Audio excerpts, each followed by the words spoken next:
दोस्तों, जैसा कि आप जानते हैं कि नवरात्रि के दिन सिद्ध, खास और विशेष तो होते ही हैं, बल्कि बहुत ही ज्यादा चमत्कारी भी होते हैं। जिन भी लोगों के जीवन में संकट, दुर्भाग्य चल रहा होता है, तो नवरात्रि के दिनों में कुछ खास चीजों को करके दुर्भाग्य को, संकट को पूरी तरह से समाप्त किया जा सकता है। क्योंकि ऐसा कहा जाता है कि नवरात्रि के दिनों पर अगर कुछ खास और विशेष साधनाएं कर ली जाएं या कोई भी दुर्लभ उपाय कर लिए जाएं, तो जीवन में हर प्रकार के संकट बिल्कुल दूर हो जाते हैं और कोई भी उपाय, कोई भी साधना नवरात्रि पर दुगनी तेजी से यानी के 100 गुना अधिक लाभकारी होती है और बिल्कुल असर दिखाती है। क्योंकि नवरात्रि के 24 घंटे अपने आप में ही एक शुभ मुहूर्त होते हैं। नवरात्रि पूरे 9 दिन ही शुभ मुहूर्त होती है, जिसमें किसी भी प्रकार के शुभ समय की आवश्यकता नहीं होती है। इसीलिए काफी ज्यादा लोग नवरात्रि में बहुत ज्यादा मंत्रों का जाप करते हैं, मेहनत करते हैं, जिससे सिद्धियों को प्राप्त कर सके और नवरात्रि में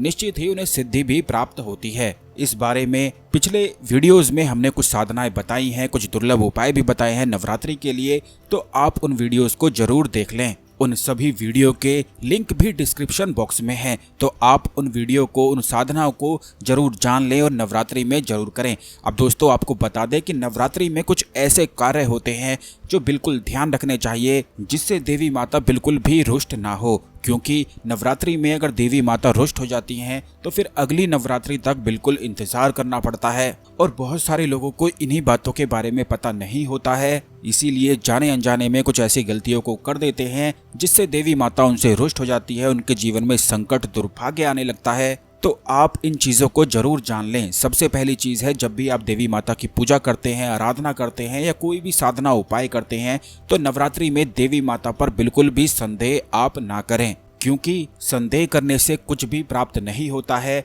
और वह साधना भी अच्छी तरह से नहीं हो पाती है। तो बिल्कुल शंकाओं को अपनी मिटा दें और पूरे प्रेम के साथ अपनी साधना को, उपाय को जरूर करें। अब दूसरी चीज है कि नवरात्रि में कोई भी अपशब्द, गाली गलौज, चुगली, बुराई बिल्कुल भी ना करें। क्योंकि नवरात्रि में जो कोई भी व्यक्ति एक दूसरे की चुगली करते हैं, बुराई करते हैं, उनसे देवी माता बहुत ही ज्यादा रुष्ट हो जाती हैं और उन्हें फिर कोई भी कृपा प्राप्त नहीं हो पाती है। खास करके नवरात्रि में चुगली करने से, बुराई करने से बचना चाहिए। तीसरी चीज है, नवरात्रि में कोई भी अगर छोटी कन्या आपके घर में आती है, अनजान होती है या किसी भी तरह से आती है, तो आप उसे बिल्कुल भी घर से खाली हाथ ना जाने दें।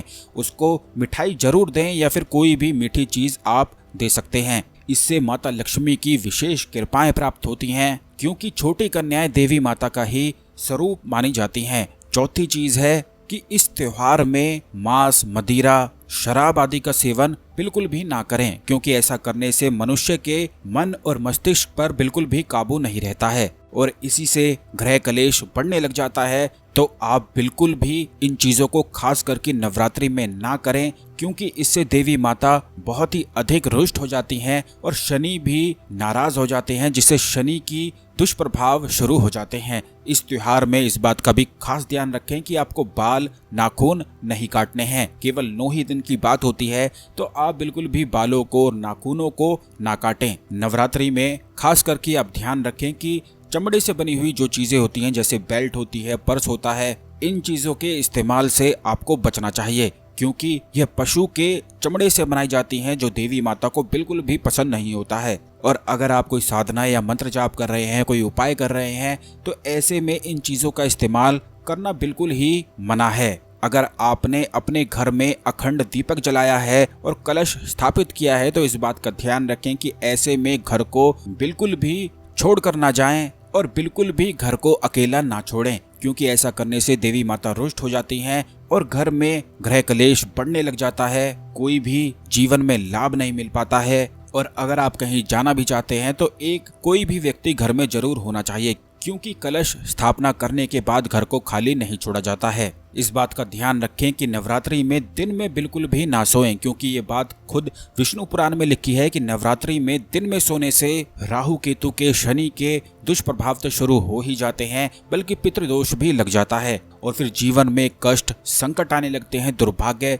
प्रबल हो जाता है। तो इस बात का बेहद ही खास ध्यान जरूर रखें। और जो महिलाएं हैं जिनको नवरात्रि में मासिक धर्म होता है, वह ध्यान रखें कि नवरात्रि में मंदिर जाने से आपको बिल्कुल बचना चाहिए। बस इन सभी चीजों का अगर आप ध्यान रखते हैं तो देवी माता की खास और विशेष कृपाएं आपको निश्चित ही प्राप्त होती हैं। अगर आप चाहते हैं कि देवी माता की कृपा आप पर हमेशा बनी रहे तो वीडियो को लाइक करके कमेंट बॉक्स में जय मां दुर्गा जय महाकाली लिखना बिल्कुल भी ना भूलें। इसी तरह की खास ज्ञानवर्धक जानकारी हमेशा पाने के लिए चैनल को सब्सक्राइब करके बेल बटन जरूर दबा दें, जिससे आने वाले सभी वीडियो आपको सबसे पहले मिलते रहें। धन्यवाद।